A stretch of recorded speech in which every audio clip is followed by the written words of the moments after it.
আসলে বিষয়টা দেখবো আজকে ক্যানভা দিয়ে কিভাবে একটা লোগো ডিজাইন করা যায়। তো এখানে দেখেন বিভিন্ন রিয়েল এস্টেটের অনেকগুলো লোগো চলে আসছে। আসলে আমাদের মন মতো একটা লোগো নিয়ে আমরা কাস্টমাইজ করতেও পারবো, তো প্যারা নাই চিল। তো এখানে আমি যদি আমার ধরেন আমি ডিজিটাল মার্কেটিং ডিএম দিয়ে যদি দেই, ডিএম লোগো,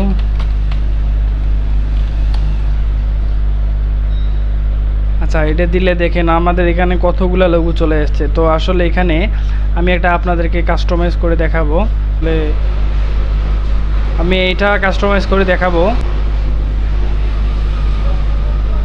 ওকে, তো আমি একটা নতুন এটা অ্যাড পেজ নেই। তো এখানে কি কি দিছে, এখানে বি দিছে আর বিসি দিছে, সম্ভবত বিসি দিছে। তো এখানে আমি একটা নিলাম, ওয়ার্ড নিলাম বিসি। আচ্ছা এটা নিলাম।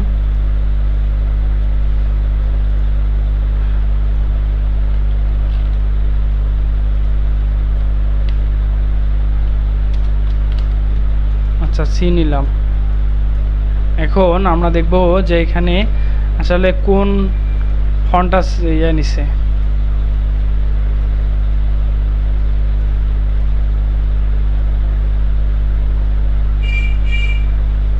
আমরা এটা নিলাম, তারপর সিটা দেখব কোন ফন্টে নিছে। আচ্ছা ওইটাই, আচ্ছা এটা নিলাম। এখন একটু বড় করে দেব, ঠিক আছে। তো এখানে দেখেন এখানে অনেকটা ফাঁকা জায়গা আছে। তো এটা ফাঁকা জায়গা কেমনে হইলো? আচ্ছা এটাও আমরা দিচ্ছি। এটার জন্য আমরা একটা শেপ নেব, শেপ।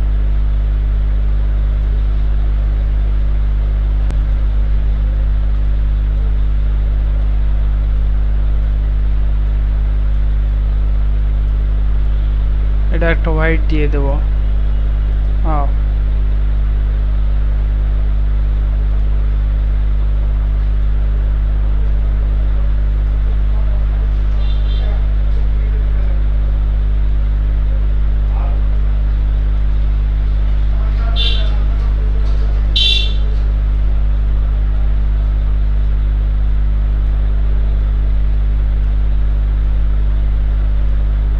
আচ্ছা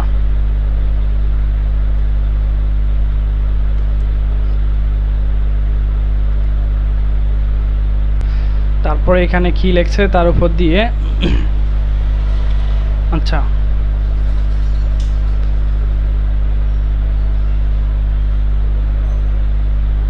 আমরা দেব ডিজিট। আচ্ছা এটা একটা শেপ নিছে।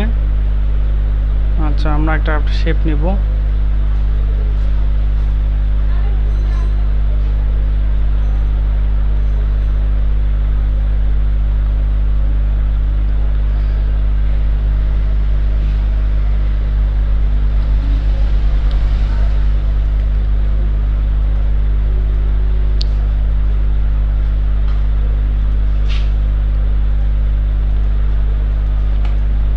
এফেক্ট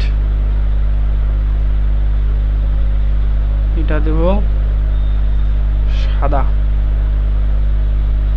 কিন্তু